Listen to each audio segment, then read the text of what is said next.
நான் இது வரைக்கும் 58 கண்ட்ரிஸ் ட்ராவல் பண்ணியிருக்கேன். That's almost half of the world.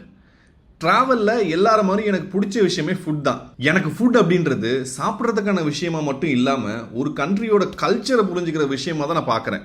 இதுலேயே எனக்கு ஃபுட் அப்படின்றது சாதாரணமாக நம்ம சாப்பிட்ற ஃபுட் அப்படின்றத விட வித்தியாசமான ஃபுட்ஸை தேடி போய் சாப்பிட்றது தான் எனக்கு பிடிச்ச விஷயமே. கென்யாவில் நான் சாப்பிட்ட குரோக்கடைலாக இருக்கட்டும், கசகிஸ்தானில் நான் சாப்பிட்ட ஹார்ஸாக இருக்கட்டும், வியட்நாமில் நான் சாப்பிட்ட டாட்டாய்ஸ், நார்வேல நான் சாப்பிட்ட மான், தாய்லாந்துல நான் சாப்பிட்ட தேல் ஸ்கார்பியனா இருக்கட்டும், என்னையே நான் ஒரு காட்டுவாசி மாதிரி உணர ஆரம்பிச்சு. எனக்கு சவுத் கொரியா போற ஆப்பர்ச்சுனிட்டி வந்துச்சு. சவுத் கொரியன் ஃபுட் அப்படின்னு நெட்ல சர்ச் பண்ணாலே வித்தியாசமான வினோதமான நிறைய ஃபுட்ஸ் வந்துச்சு. அதுல இதுவரைக்கும் இப்படி ஒரு டிஷ்ஷை நான் சாப்பிட்டதே இல்லை அப்படின்ற மாதிரி வந்த ஒரு டிஷ் தான் ஆக்டோபஸ்.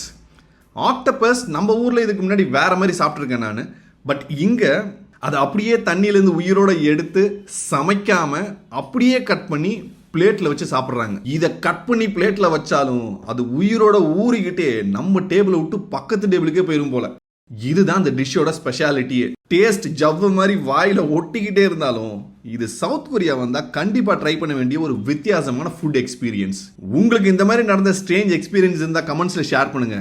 எவ்வளவு ஸ்ட்ரேஞ்சா இருக்குன்னு பார்ப்போம்.